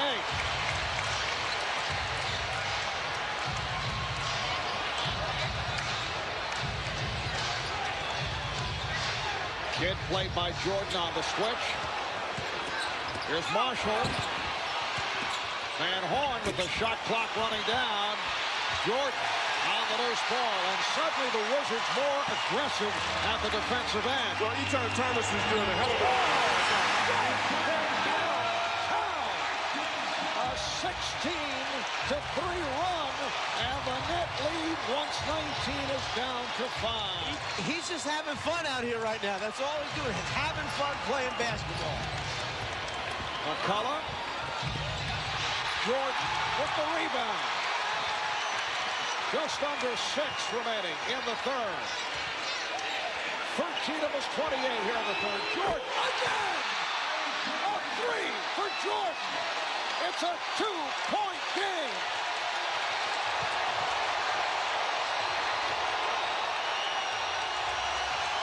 Standing ovation from the crowd here in Washington. Will not count. Foul before the shot attempt called on Thomas. You talk about feeling it. Well, he knows when he's got it going right now. He comes down, hits the first one, and then never even hesitates. He knows Van Horn has switched on him. Van Horn's more worried about the drive. Jordan's more worried about the jumper. And I think those Wizards teammates of his are just beginning to realize who they're playing with, because the excitement on the bench and the look in their eyes was just as enlightening as it was for the spectators. Yeah, and you know Doug Collins is going to go in after this game and say, that's what he's all about. So you understand, that's what it's all about. That's what all his hype has been all about. And Doug is going to also say, forget about all this democracy and distribution of the ball. Give this man the ball and let him create plays for others. Standing ovation as Michael Jordan will get a rest after hitting all 6 of his shots here in the third quarter. And that free throw by Todd McCullough finally gets the Nets on the board. A 19-3 run for Washington. Doug Collins impressed upon us the importance of Michael and Doug communicating with each other. Michael took himself out that time. He looked over at Doug. He gave him a signal. That was enough. 6 hard, strong minutes. So productive. Time to get me out for a break. Nesby coughed it up, and it leads to the fast break by Kittles. But obviously the problem with this ball club is they try to trap Alexander when Michael's not on the floor. We're looking at the Wizards that we saw a year ago. Well, and that's one of the things. They have to be able to carry over that air of confidence they have when he is in the game once he's out of the ball game. I liked what Etan Thomas did. Even though Michael put on a tremendous performance, Etan Thomas blocked up the middle and gave a big man's presence in there. I think during that stretch, he did a tremendous job. Well, certainly the 55% field goal average that the Nets had at halftime was not the same because of the aggressiveness of Washington's defense. Good defense leads to easy offense. Jason Kidd will go to the line, looking for the three-point play. 5:04 remaining in this third quarter. It was a spectacular performance by Michael Jordan, who just a moment ago took himself out, sat down after hitting 6 of 6 from the field in the third quarter. Timeout is taken by the Wizards.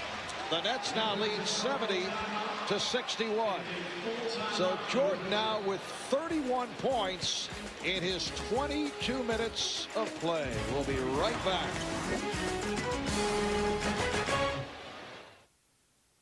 He's going to have spurts. And he had a preseason game where he scored 18 points in 12 minutes.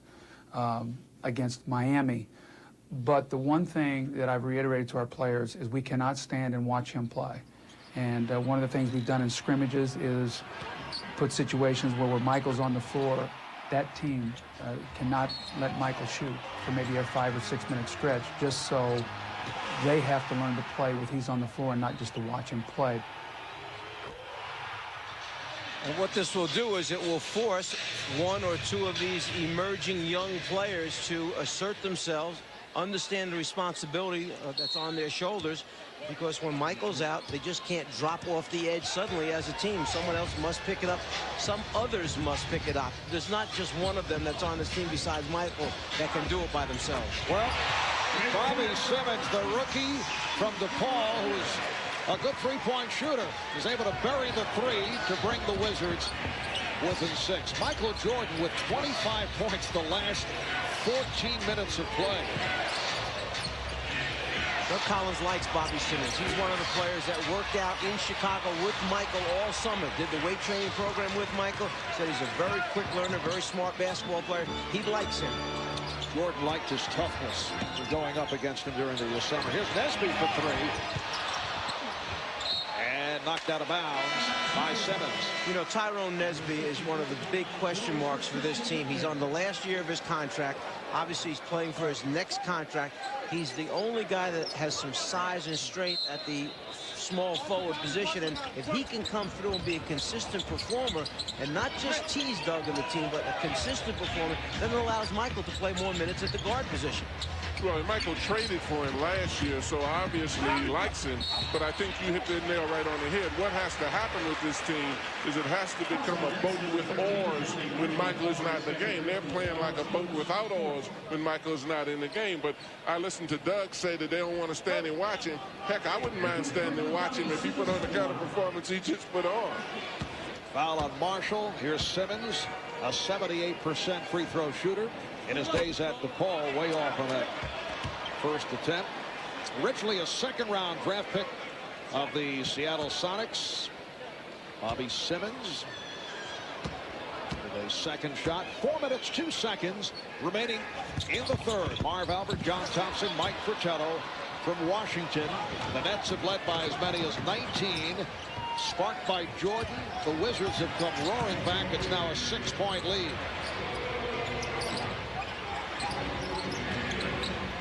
Jason Kidd. And McCullough able to get to it. Once again, you see the excellent hands of Todd McCullough. Great hands, but when you have the inside position defensively, the Wizards have to at least block out and get that ball. You can't give them 2 and 3 shots on their offensive board. Popeye Jones off the ball fake is turned back. Here's Kidd racing with Alexander and is fouled. See, it looks like the Nets have started to get out again and to try to push it down. The Wizards, at least if they're not blocking shots and not rotating, have to get back in transition and cut off the easy baskets. One thing, fellas, we want to remember about the Wizards, though, is Rip Hamilton is not in this ball game. He has not played in this game, and obviously he's a person that will be more aggressive offensively for the Wizards. Yes, Richard Hamilton out with an elbow problem, led the Wizards in scoring last year, averaged 18 a game in his third year out of the University of Connecticut. Reminder coming up next right here on TNT. Our preseason doubleheader activity continues. The Sacramento Kings and the Los Angeles Lakers from Las Vegas. Well, since Michael Jordan sat down, the Nets have outscored the Wizards 9-3. They now lead by 10. And a lot of that, Marv, is psychological. These guys have to not become fans of Michael's, but respect his ability and play to him. But when he's out of there, they've got to compete hard with the same level of confidence they do when he's not in the game, when he's in the game. Good job on the offensive glass by Popeye Jones. There's Popeye. Wild angle shot. Not exactly what they had set up for. Sometimes you open by design of the defense. And that was one of those times Popeye needed to realize that. Popeye still shaking his head and out of the defensive end. And a foul is called. It is on Nesby.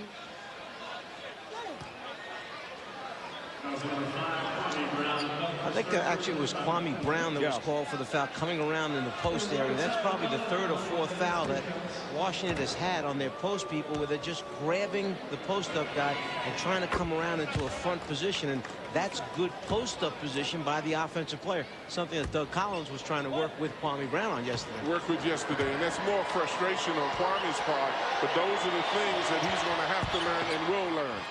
You fall asleep for an instant, you give that offensive player the good position, then it's too late to recover. Once you're sealed in this league, you don't get that territory back.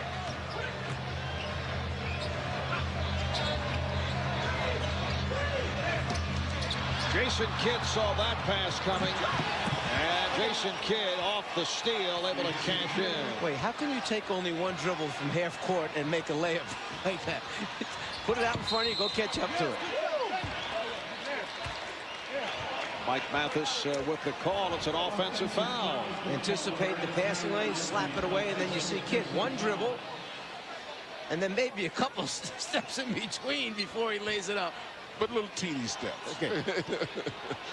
Foul was called on Nesby. That is his fourth. So we are seeing the same script. Michael Jordan's on the floor, and the Wizards a very competitive ball club. When he sits down, they are in major trouble. They're down again by double digits, trailing by 14 points. Well, again, they're getting pushed around on their defensive boards. They're rebounding by committee right now. But at least you're going to create a foul, as they just did by boxing out. They definitely have to defend in the middle on defense, and you have to also secure the ball after the shot is taken by the opponent. Foul on Jason Collins, the rookie out of Stanford. Both teams over the foul limit, and here is Popeye Jones, one of the elder statesmen on this team, 31 years old, and his 9th NBA season out of Murray State. Doug Collins mentioned to us yesterday he always wants to have either Popeye Jones or Leitner on the floor when Kwame Brown is out there, because the young man is trying to learn so many things all at once. The veteran guy can kind of help him. You're over here in this play, you're over here in that play. Talk to him at the defensive end and try and give him some guidance out there. And both Leitner and Popeye in yesterday's practice went out of their way to try to break the young kid in, and I respect them a great deal for that, because really they're vying for playing time with him. Brandon Armstrong, the rookie from Pepperdine, who just checked in, able to hit on his first field goal attempt. One of 3 first-round picks for the New Jersey Nets. Nesby for 3. Jones is tied up. Kidd comes away with it. Jason Kidd pushing it. Armstrong. Nice ball movement by the Nets. Kidd behind the back from McCullough. See, and that's an indication of McCullough's hands. A lot of big guys would not have caught that ball. In order for him to be able to throw that, he's got to have confidence in you to catch that based on the distance and based on it being a blind pass. Great play by Jason Kidd, but also a great play by Todd in catching it. 7 assists for Kidd, who's all over the court. Another deflection by Jason. This comes late, and you see McCullough almost fumble it for a second, but gets a hold of it, those strong hands, and then he lays it up and in by extending the arms, keeping it high. You don't know if Kidd's going to kick it outside to a perimeter guy. Instead, he knows exactly where his big man is on the inside, and the big man knows, I better be ready just in case he decides to throw it to me. Well, see, and what McCullough's got to also know is that Jason gets paid for assists. And if he gives it to you, you better doggone sight reward him by catching it and putting it in the basket. And Popeye Jones was just called for a technical foul. Apparently had a bit too much to say to one of the officials, and Jason Kidd will shoot the tee.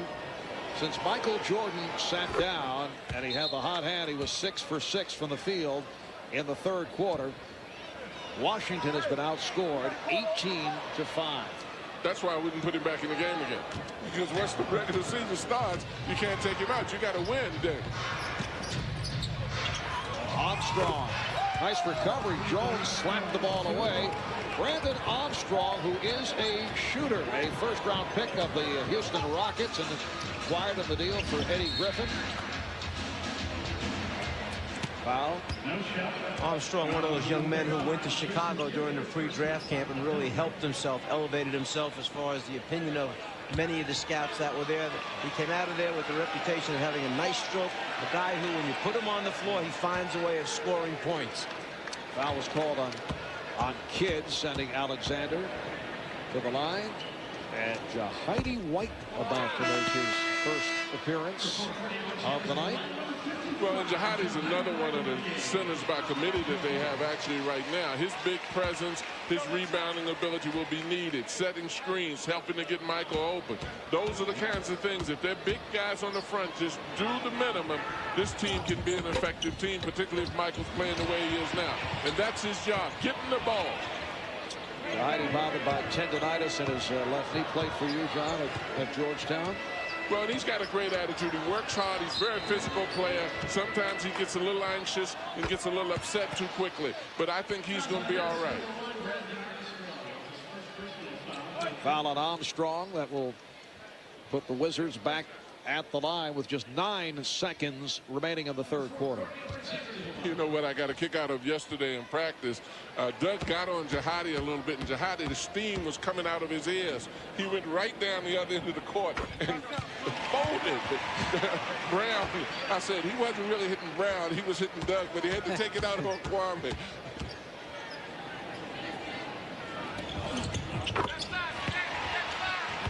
The Nets 85, the Wizards 68. Final seconds of the third. A little backdoor flip intended for Armstrong, was pushing out. His call for the foul. Offensive foul on Armstrong, looking to cut to the baseline. We're down to 4 6/10 seconds remaining in the third. Kwame Brown will put it in play. Here's Whitney. And he's called for a traveling violation. It was a good call. He took off, started to run before he put the ball on the floor. Try to get that extra step knowing you had just over 4 seconds remaining. There he goes, taking those first 2 steps and then puts the ball down. Maybe he sort of filmed a Jason Kidd making that layup and thought maybe he could do the same thing. 3.2 to go as Marshall inbounds. Here's Kidd on a step-back jumper. So after 3 here in Washington, it's the Nets 85 and the Wizards 68. The Nets able to regroup after the departure of that man. Michael Jordan with 16 of his 31 in the third, hitting all 6 of his shots. Then he left, and the game turned back to New Jersey.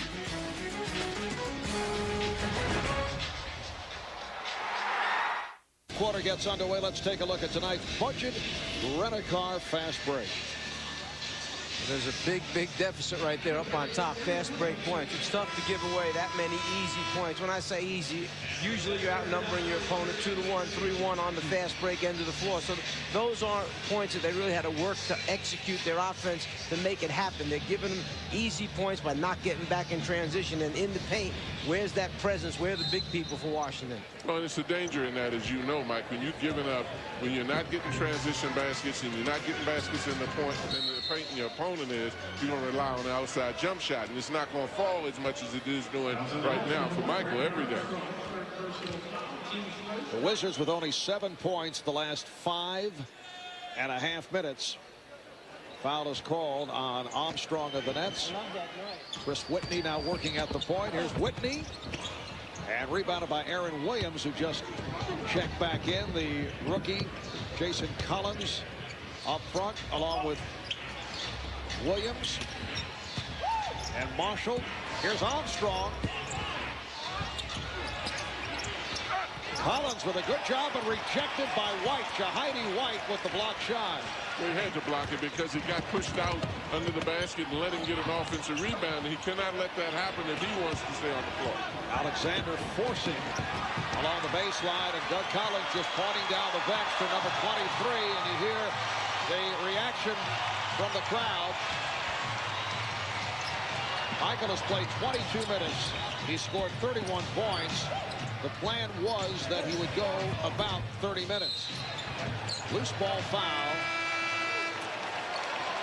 Well, from the looks of this game, they only have the luxury of that plan during exhibition. Michael being on the bench for this team is going to be a luxury. They need him on the floor. I think you're going to see Courtney Alexander sitting next to Doug Collins, and Doug's going to talk to him right now about the last shot that he took. He was upset, yes. It was not a good shot. You had Brown hustling to get into the low post area to establish position. Instead, Courtney winds up taking a bad shot. Immediately, Doug turned to the bench, said to Michael, go ahead in. Now he's trying to send the message to the youngster. Hiding White. Rejected by Williams, and last touch by Kwame Brown. Well, he did a great job on the offensive board, but then when he found himself out of position, he might have been better off in just getting it out because he had done his job in getting the ball. He's got to relax a little bit and not be as anxious. And the foul away from the ball. It's on Kwame Brown. Kwame, it is number 4. Kwame, the 19-year-old, the overall #1 pick in the draft out of Glenn Academy in Brunswick, Georgia. Derek Dial played last year with San Antonio. He stopped. Simmons off the steal. Simmons with the spin. Simmons on the tip. I think that may have been Jordan. Michael Jordan contesting with Simmons, and Jordan got a piece of it. So the Nets now lead 85-70. Williams draws the double. Here's Dial. And Williams fouled by Whitney. Just a rookie mistake right there. Brown turned, looked at the basket, never put his body on his man. Body him first, check him, then worry about the ball. The ball just bounced right over Kwame's head, right back to Jersey. Well, he never had his arms up, and a lot of young players will realize that your arms really go before your legs. Kids put so much emphasis on legs, but you've got to be able to, with all the pushing and shoving going on, be able to reach, because most of the rebounds are indeed taken under the basket. You're absolutely right, Mike. He had his hands at the side, and that's what Doug is probably telling him now. Box out, put your hands in there. You don't really have to jump. You have to move laterally and get the ball. Armstrong. He was played by Jordan. He wanted to hit that shot so badly. Forced it, and the ball back to the Wizards. Kwame Brown with only 3 points, all from the foul line, sitting down with the 4 fouls. Christian Laettner is back on the floor. Quiet night for Christian. He's played 20 minutes. He's attempted only 1 shot. Well, that's the thing that I expected him to be a lot more aggressive offensively, and I think he has to be a little bit, particularly inside on this team, because he has a lot of court savvy. He might be just letting other guys play a little bit now. Foul on Armstrong in the act, so Jordan to the line. They had just been talking at each other coming down the floor, so Michael worked hard to establish that post-up position, and you knew he was going to take that opportunity to try and teach the youngster a lesson out there. That's the thing about Michael. What a lot of people don't realize, he's one of the biggest trash talkers in the game, even when he plays informally, and he does it in a manner in which he's enjoying himself and having fun out there. Does it with the smile. You cannot always tell what is being said. He's upset with himself for missing the first of the 2 free throws. 85-71, New Jersey.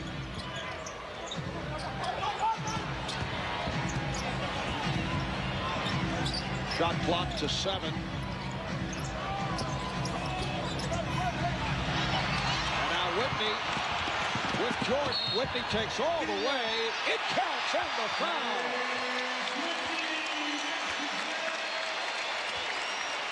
Chris Whitney had to make a tough decision. He saw Michael Jordan on the opposite side of the floor. If Michael could have just gotten out 1 more step earlier, he would have given it back.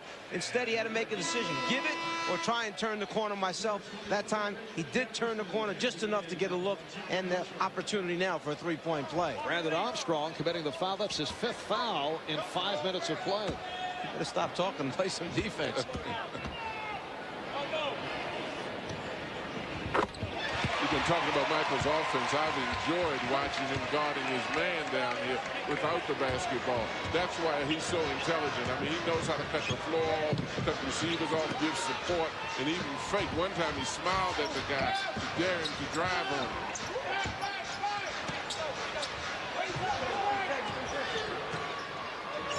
Shot clock down to 6. Dial digging for the baseline. Isn't it interesting when Jordan is on the floor, well, that was a foul, how the Wizards become much more effective and more aggressive at the defensive end. Well, that's exactly true. And I think that again, is the presence that this man has on the court at both ends is invaluable to this team. Well, Michael Jordan is back. He knocked the team's deficit of 17 points down to just 2 before taking a rest at the end of the third quarter. But he's back. Nobody more excited, I guess, than his partner in Lincoln Holdings, Ted Leonsis. Because of your, I don't know, partnership with him, you sold back his rights or bought him so he could play. What's your impression firsthand? Well, I think it's a good step for him. I can see him smiling. So when he's happy, everyone else is happy. And John Thompson, I think this Floyd Jordan stuff really got to him. Not only Coach Thompson, but a lot of people are surprised that Michael came back with the Washington Wizards. You're the first to seek him out. Why were you so confident? Michael's a great guy, and he's very loyal, and he's building this team from scratch. And so this is a way to accelerate that development. And you see, when he's playing, we go down 5. He leaves, we're down 16. So the team needs to learn how to win, and there's no one that's a bigger winner than Michael Jordan. You look around here, you see Abe pulling up there. This team has now won a playoff game in 19 years. The city, Washington, D.C. has been through so much turmoil since September 11th. What does this mean for everybody? Well, I couldn't be happier for Abe, and it's great to have the building jumping. And between the Caps with Yager and now the Wizards with Michael Jordan, I think DC's really become one of the great sports cities in the country. He'll get 40 tonight, right? Well, I think he could if he wanted to, but with Jordan and Yager, pretty exciting place to be. Yeah, I'm real excited, and I know the commissioner, if he's watching, is happy to see Michael back, and I know we are with Turner and TNT, because Michael brings excitement back to the game, and the quality of his play is still there, so I can't wait for the season to start. We can't either. Let's go back now to Marv. All right, thank you, Craig. Ted Leonsis with a mild shot in your direction, John. But what more can you expect from a hockey guy? He doesn't realize that floor is synonymous with intelligence in basketball. So you know, a guy that's been skated upon so much time, what do you expect? Now, Ted knows that I like Michael an awful lot, and I just think that Michael definitely is going to mean an awful lot to this franchise. We all know that. And certainly a thrilling time for sports in our nation's capital with the Washington Caps acquiring Jaromir Jagr. Michael Jordan now in a Wizard uniform. Michael is now 13 of 18 from the field. He has 36 points in 26 minutes of play. Well, and I'm certain that they would be real. Well, it's not a Georgetown free throw, as Jahidi. Oh, yes, it was, too. Jahidi goes off glass. That shot was very indicative of Georgetown free throw shooting, especially when I was coaching. And then straightens it out right on target. The Wizards, with Jordan on that run in the third quarter, cut a 19-point lead down to 2. Right now, the Nets up by 9 with 7.5 remaining in the fourth. Here's Dial. And he draws the foul, so Derek Dial will shoot 2. New Jersey really executing the backdoor move. As soon as they feel pressure, they change direction, go backdoor, and then they replace and fill that open spot. They actually had one player backdoor. He did not receive the pass. The next player who replaced him was overplayed. That man backdoor cut, and he received it. Derek Dial, member of the San Antonio Spurs. Also played in Greece, signed as a free agent, his third NBA season out of Eastern Michigan, competing for that backup point guard position behind Jason Kidd.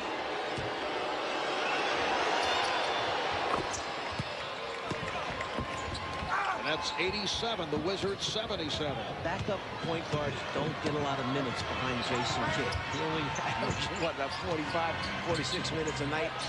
Guy just wants to make the NBA rosters, leave him alone. Here's Jordan.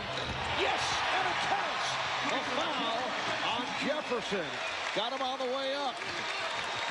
Poor Jefferson. You see his face. He like looked over and said, what am I supposed to do? Michael moving, working to get free. You just don't stand still and get free in this league. And then he faces up, looks his opponent down, and elevates. As he brought it up, the hand reaching in caused the foul. Michael with the strength to follow through and make the shot, the concentration all the way. Well, and really, and he fouled out Jefferson. I think that's indicative of his intelligence on the floor, the timing of his cuts, how to use screens. Those were the things that he was talking to the players in practice about. And that's the reason .com Steady Teddy that I talk about him as being floor Jordan. He knows how to play the game on the floor and not just physically in the air. .com Steady Teddy.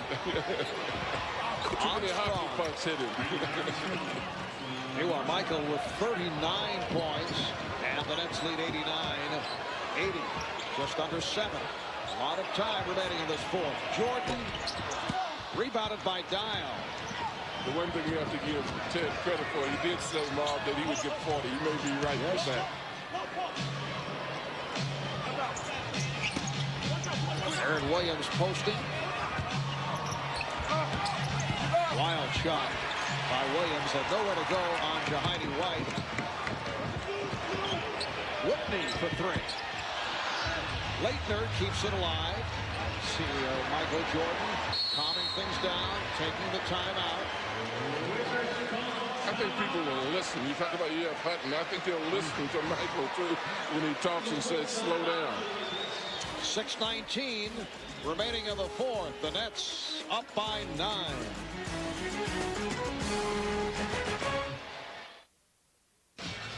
Back to the MCI Center in our nation's capital. 6 minutes, 19 seconds remaining in the fourth. The Nets with an 89-80 lead on the Wizards a moment ago. Michael Jordan calling for time, looking to settle things down. Perhaps a little tired. Is that possible here? Well, he thought it was time. If they're going to make a run here, they're only 9 points down in the game. Let's get ourselves back together. Let me get myself a little break here. I think he was a little winded coming down the floor. And they've got about 3 or 4 minutes here where they can try hard to get this thing down, 2 or 3 point game. And then who knows? You want to give it to Michael. He's got a good chance of winning the game for you. Well, you want to get it to Michael. You want to practice winning. I think that's the thing that he knows how to do as well as anybody. And obviously he wants to show these younger players, let's take a shot at trying to win this thing, not just playing it because it's an exhibition game. Michael taking it to the rim with the left hand. 39 points for Jordan.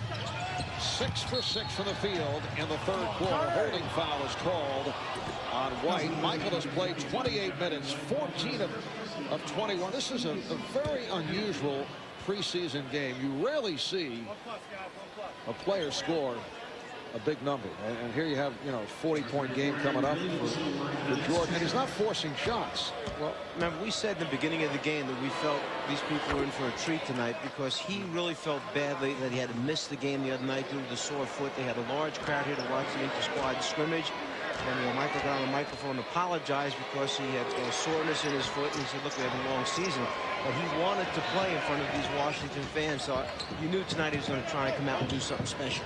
Well, and as confident as he is in himself, I think it's a good for him as well as it is for the team that he has this kind of game. Because when you've been out of it as long as he has, this does a lot for his confidence also. Shot clock running down. Here's Jordan on the pull-up. 15 and 22, 41 points from Michael Jordan. John, I thought there was a time in the game after he hit a couple shots that I saw him like talking to himself, and it was as if to say, you know what, I can still do it. I can still do it. I can make things happen. If he doesn't believe it, I certainly do. Believe he can still do it. Did you think really there were any doubts in his mind? I don't think there's any doubts in his mind. I just think that he realized that he had to change style. He's not getting a lot of layups, not getting a lot of dunks. A lot of his shots are coming off fadeaways. They're not getting transition baskets. But he's still just as good on the floor as he is in the air. The questions involve the supporting cast. That's a big question. Here's Jordan, rejected by Williams. Comes back to Jordan, but he was out of bounds. So the ball goes back to the Nets. This is the move that Michael had just gone to a couple seconds ago in the game. Missed that lefty layup. This time he gets the reject, and as Michael is trying to get back inbounds, the ball lands in his hand. Well, and I still think he's trying to get his legs under him even more than they are. And that's one of the reasons why he's taking the fadeaway as opposed to penetration. He hasn't been doing a lot of penetrating, but that's a part of his game. If he can get that back, boy, everybody's really going to be in trouble. And Jordan is fouled. Foul called on Donnie Marshall. That's his third. They're actually going to call it as Marshall tried to run through the screen. He ran through or tried to run through Jahidi White. That's why White's going to the foul line now to shoot that free throw. White 1 for 2 from the line, was able to straighten things out after banking one off the glass. And you see the foul right there. Push on White. Really struggled at the line. He struggled at the line, and I wonder really did Marshall think that he could lift Jahidi up to get to Michael. I think I'd pick on somebody a lot smaller, but really Marshall and Michael have been talking trash to each other a lot out there too, and I think Marshall was really trying to get out there to show his coach that he could slow him down a little bit. And the foul on Marshall. Both teams are over the limit, and now Bobby Simmons, the rookie from DePaul, will shoot 2. Doug Collins with White, Leitner, and Simmons up front. Whitney and Jordan in the backcourt. See Michael sneaking up in case Simmons misses the free throw. He was going to run the lane, but a loose ball foul is called on Washington. Foul committed by Leitner. With Michael playing the way he is, you really want to see some of these other Wizards really get into it, because it'll really be exciting to see some of them join in defensively, as you indicated, Marv, which you're absolutely correct. When he gets in there, it does become contagious, and they do play more effectively defensively. But offensively, I'd love to see somebody just step up a little bit more.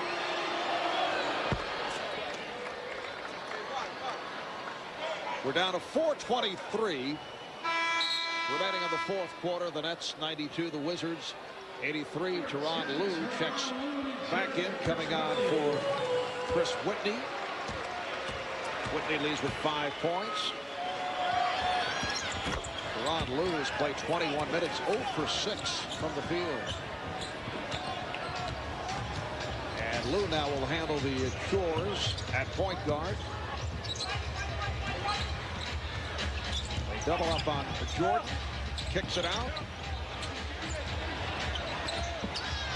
Lue. That's his first bucket. I think Michael got on him a little bit, wanted him to take that shot a lot faster than he took it. Because you have to understand, many times in this league, it's a catch and shoot situation as opposed to catch it, put it on the floor, then trying to make something happen. That becomes hard in this league. And a defense from this crowd. The net lead is now 8. Armstrong. Jordan leading Simmons. Beautifully thrown by Jordan, who's delighted with Simmons running the court. As soon as Michael got it, his head was up. He looked down the floor. Eye contact with Simmons. He led him with the pass layup. And it might have been one of the few fast break baskets that the Wizards have been able to get.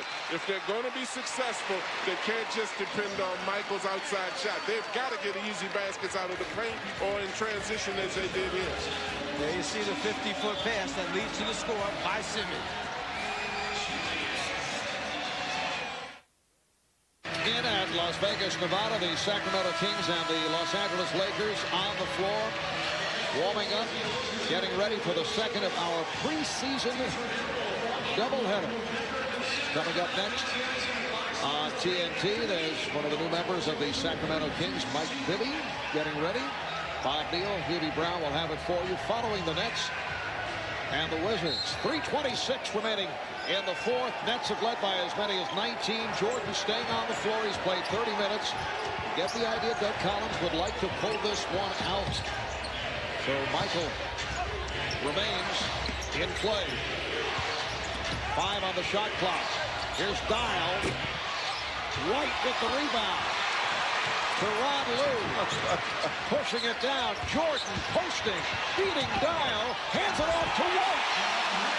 Oh, that was a great play on Michael's part and penetrating, and even a great play on Jihadi and catching it. But the thing that I love that he did is get on the boards the way he's supposed to. Get that outlet. Did you see that? How about that outlet pass?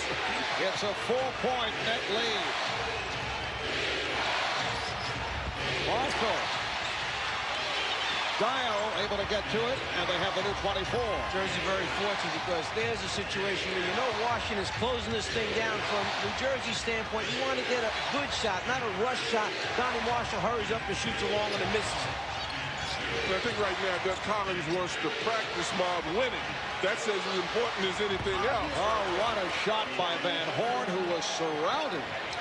He was double-teamed, able to get it off and hit. That's a big bucket. He has 17 points, and the Nets now lead 95-89. Well, you go through so many late-game situations, time and score when you're coaching in practice, and this gives him an example and an opportunity to practice the Wizards from trying to win late in the game. Here's Jordan. No foul called. Jordan had the ball deflected away, and he will throw in with 7 on the shot clock. Washington wants to take a 20-second timeout. Michael, as he goes to elevate, the ball is stripped from behind his head. That's why there's no foul call. Timeout taken by Washington with 1:54 remaining in the fourth.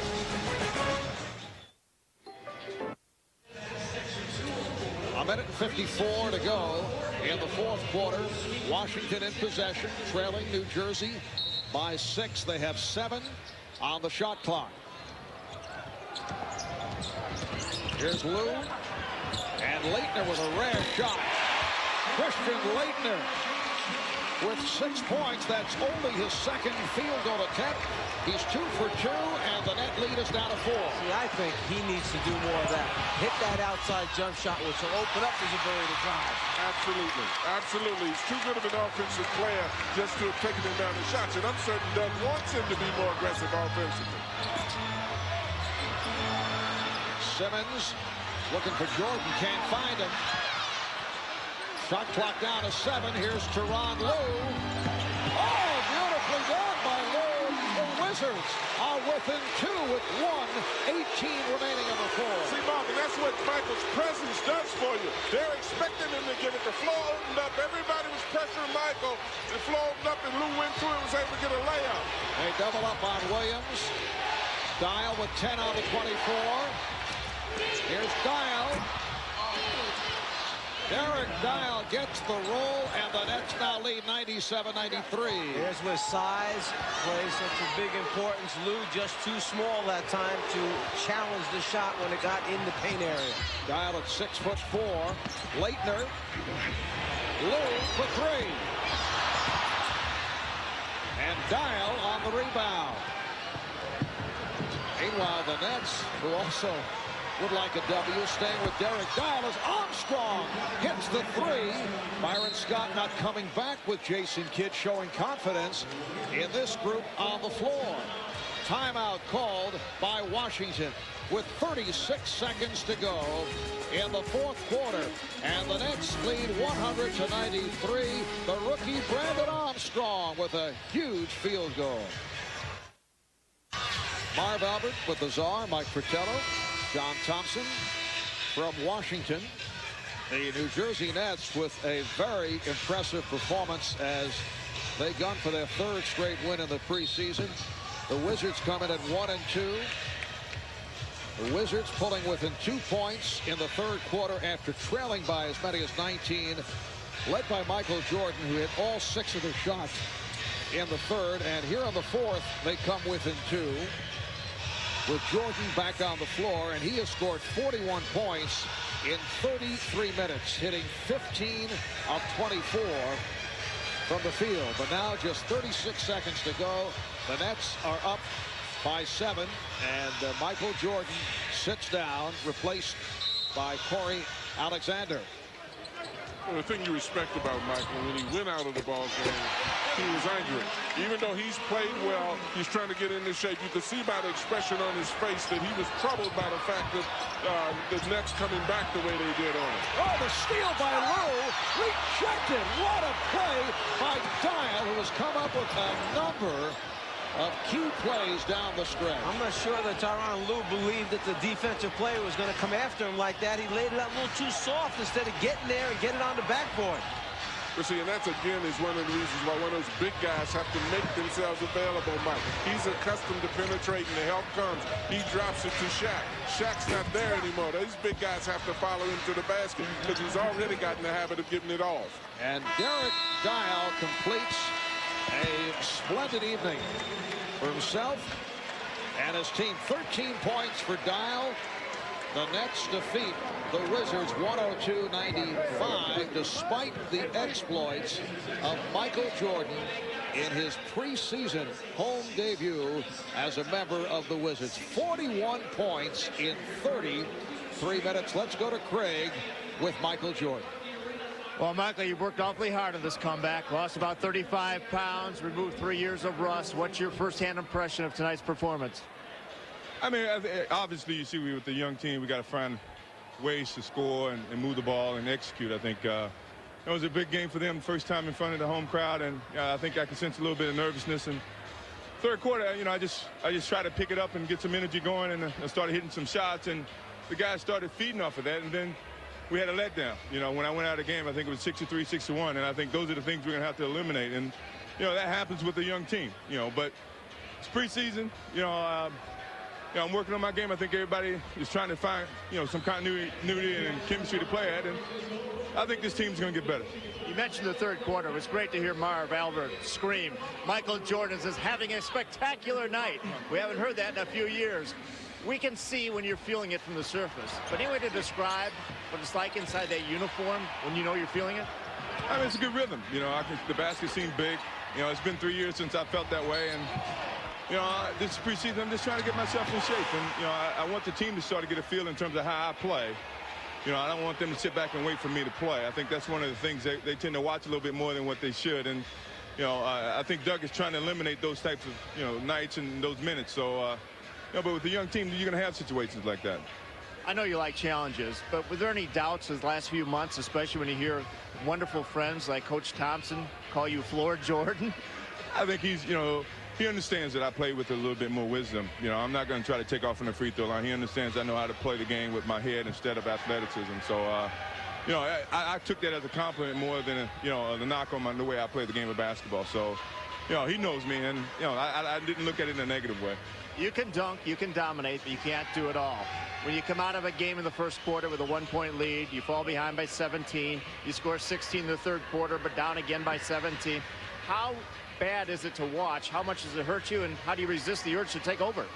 Well, I mean, it's a learning process. I think the team has to see it. I think Doug is going to show the film and see where we are not executing when I walk out of the game. And, that's an area we have to improve. And with the young team, I think we can. It's just going to take some time. I mean, in Chicago, we went through the same phase. And I think that's what we're going to go through now. Hopefully, we can shorten that time period. Thanks a lot. We'll see you opening night. Let's go back now to Marv. All right, thanks, Craig. Michael says he has to work on his game. Well, let's see. 33 minutes, 41 points, 15 of 24 from the field. Meanwhile, the Nets led by Van Horn and Kittle, 17 apiece. Kidd with 7 assists. McCullough with 16 points. The Wizards go to 1-3 in the preseason. The Nets 3-2. They've won 3 straight. The Nets 102. The Wizards 95. Up next, right here on TNT, Game 2 of our preseason doubleheader. It'll be the Kings of the Lakers from Las Vegas. For Mike Fratello, John Thompson, and Craig Center, I'm Marv Albert saying goodnight from Washington. After this break, we'll take you to Las Vegas, Nevada.